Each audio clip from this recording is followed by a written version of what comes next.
So we find our heroes in the Riddermound, Baston, Aidan and Orla, along with their new goblin friend Grub. And you would never know that the core box of Dragonbane has arrived. So we need to proceed and try and find our way further into this dungeon. Now I know that only one of the keys that Grub has on him will be of any use, and I know that it's not going to be this one. So as we head for this sort of right turn towards a portcullis, we roll a d12 on the random encounter table and see what happens. That's a 12 and nothing happens, but we are unable to he thinks, you know, this lock's not going to work, so there are other portcullises that he's aware of, so he will take us to one of those. And again, this earlier portcullis, as we're representing here with the two stuffed suits of armour or mummified knights either side, again the key of Grub will not open that, so we're going to head off to the east where we've not explored before. So we're heading through another damp earthen tunnel, even though it doesn't look like it. So we need to roll another d12 to see what happens. 7. Nothing happens, we're okay. We're heading to our next encounter maybe. A dark chamber with a packed dirt floor. 7 simple sarcophagi of stone are lined up along the walls. Several of them are open and 2 skeletons have been thrown onto the ground. So representing those sarcophagi are these little sections here. 3 of the 7 sarcophagi have been opened and plundered by goblins. I'm sure Grub will tell us this. We may have done that. And there are some unopened ones which some things might be in. And there's a locked portcullis at the end of the room, which is here. So I think... shall we explore? Well, we're kind of looking for treasure, so why not? So let's have a rummage maybe. So we have had a bit of a rummage, and several of the skeletons have gilded headbands worth 5 gold coins each, as well as jewelled rings worth 3 gold pieces a piece. So yeah, we'll is that what we're here for? Oh, why not? So we'll do you know what? I think Aidan is going to take the lead with this and say, let us not disturb what has slept here for so long. Let us leave them with their treasures. As this is a family crypt, let us be honourable, although we are seeking, you know, our fortune, but in a situation like this, let's see what else we find, and then we'll decide if we want to throw our moral standards out of the window. So we will send Grub forward with his key to try and open the portcullis. And I can already see there is a trapdoor hidden under a thin layer of earth in front of the barred portcullis. But can Grub do a spot hidden? Okay. Well, Aidan is looking out for him, so he's going to look ahead of Grub and try and roll 14 or less. Oh God, I knew it was going to fail. Unfortunately, I can't push that roll again, really, because I've pushed it last time. So, I feel so bad that Grub is going to get it. So, what is this horrible trap? The first character to approach the portcullis will fall through the trapdoor. The character falls into a pit with sharp wooden stakes at the bottom and takes 3d6 piercing damage. A successful evade roll halves the damage. 3d6 piercing damage. Sorry, Grub. I feel really awful. 14. So half of that, if he made it, would be 7. Okay. I'm going to roll for his evade skill, which is 12. So please, Grub, roll 12 or less. Oh, thank goodness. So he takes 7 damage. He's got 2 hit points left. And we rally around and feel terrible about ourselves and pull Grub out with our ropes and so on. And yeah, I feel really bad about that. So Aidan is going to tend to Grub's wounds, trying to roll the 14 or less. Oh my god, that's horrendous. We just we're a disaster walking around in this dungeon. So yeah, that didn't help. He's not going to get his 2d6 hit points back, which he was hoping for. So maybe we'll roll 2 dice and take the lowest to see how much he gets back. He gets 2 back. So yeah, not so good. So he's up to 4 hit points. Now he tries the door, and the key fits, and it goes clunk, and the portcullis arises. A small room with an oak table in the middle and burning torches on the walls. A mummified woman in gilded chainmail is sitting at the far end of the table. An iron-fitted oak door behind the mummy bears an ancient symbol in glittering silver. Now the lady here is no pushover. She has a warhammer, can do lots of damage, and is immune to all damage apart from magic and fire. There are torches here, so we could use... well... yeah, we can't actually use those because if we remove them... we can use those. Okay, if we remove them from the burial mound, they will go out, which I shouldn't really know, but I do. Okay. She is speaking an ancient language. Can Aidan, who is the only one who can do much of anything, understand by rolling a 14 or less? No. She's babbling and we can't figure out what she's saying. So yep, we're going to go for the door and see what we can see. Or we could push the roll after we've had our rest. So let's give it one more try. Okay. So she is talking about dragons and empire. They are mentioned repeatedly, as are the name Elane, something about the struggle between corruption and cleansing fire. I'm not sure how that helps us, because we want to get through that door, and she's in the way. So, our tanky boys, well, him, and Aidan, who's the only one who's good at anything, will sort of head towards the door, and obviously the ghost will fly into a rage. So it's about to kick off. I'm going to roll a d3. That is a 3, so we take 3 improvised weapons from the caves deck, and maybe we can use them for some helpfulness. Stalactite, not quite. Torch, yes, we definitely need that.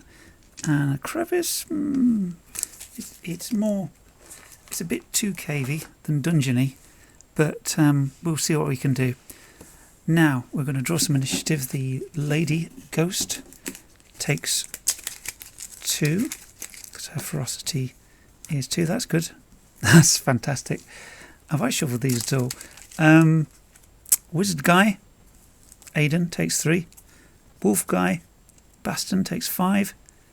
And Orla, elf, takes 4. And Grub takes 1. Grub goes first. Okay, I fear that Grub will shoot with his crossbow, and it's not going to do a great deal of good. But he rolls and hits, but it passes through the lady because, yeah, she's immune to mundane things. Aidan will say to Grub, well, does Aidan know about ghosts and what they can be harmed with? So let's see what skills we've got. I'm thinking myths and legends, maybe? Maybe. Or beast lore, perhaps. But, yeah. Yeah, I think beast lore is as close as there is. Myths and legends is more sort of history and stuff. So, do a quick check on this.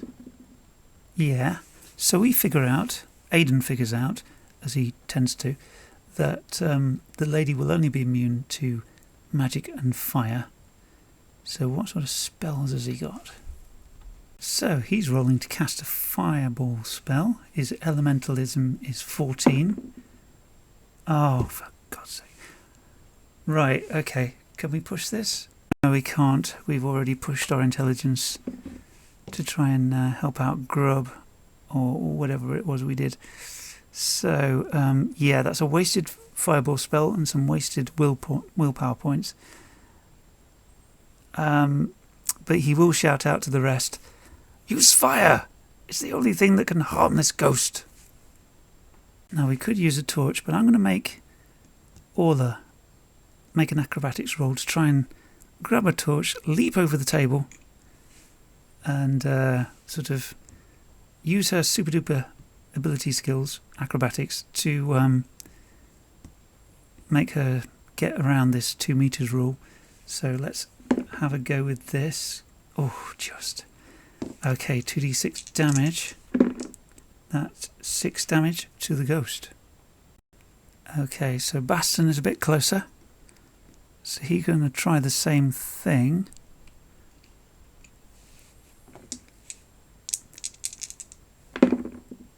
Nine. Good. I'm kind of thinking there's only 2 torches left here. So, yeah, we've not got much guaranteed firepower, so to speak. So now it's the lady's turn, and we're going to roll the die to see what she does. So her first attack on initiative 9 is a ghostly embrace. The ghost emits an unnatural wheeze and suddenly appears right in front of an adventurer within 10 meters, wrapping them in a deadly embrace to smother their spark of life. The attack inflicts 3d6 bludgeoning damage and leaves the victim dazed. Well, I guess because Baston did so much damage, she will go for him, and I really fear that he might get killed by this. 12, 13 point, 15 damage. So his armour takes off 2, but he is dazed and he's down to 4 hit points. That's not good, so what is she going to do now for her second attack? Number 2, that is Touch of Death. The ghost sticks its translucent hand into the chest of an unfortunate player character and grasps the victim's heart. The victim suffers 2d10 points of damage and becomes scared. Armour has no effect. So roll the straightforward fate die. Does she attack Baston again? No, absolutely not. So it's going to be either Orla or Aidan. So 1 to 3 it's Orla, 4 to 6 it's Aidan. It is Orla. Orla has 15 hit points, but probably not for long, because her armour, if she's got much, won't stop this. 6, 7, 8. Not too bad. Okay. Okay, the next round we shall draw for the lady. Oh, that's good. Not so good. And Aidan. And Baston. And Orla. And Grub. You may then keep the torch. So Baston will once again attack the lady with the torch. 9, okay. She's down to 3 hit points, which is good, but it's now her turn, so we'll find out what she does on the monster table. Ghost Strike. The ghost lunges at a player character within 10 meters and strikes with great force. The victim is knocked back 2d6 meters, suffers the same amount of bludgeoning damage, and lands prone. I guess it would make sense, having just been viciously hit by Baston, that she will attack him. So that's what she's going to do. And it's not going to be good.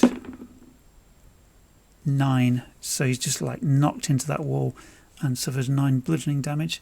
Down to 7 because of his armour, I would have thought. Yeah, it's not good. Okay, so Baston will be making death rolls from any future rounds if the lady lasts much longer. Hopefully she won't. But it's now Grub's turn, and he's going to grab a torch, but I think I'm going to give him an agility roll to see if he can get to the lady in this turn. So what is Grub's agility as Baston stands in the glare? Let's roll some dice and see what he gets.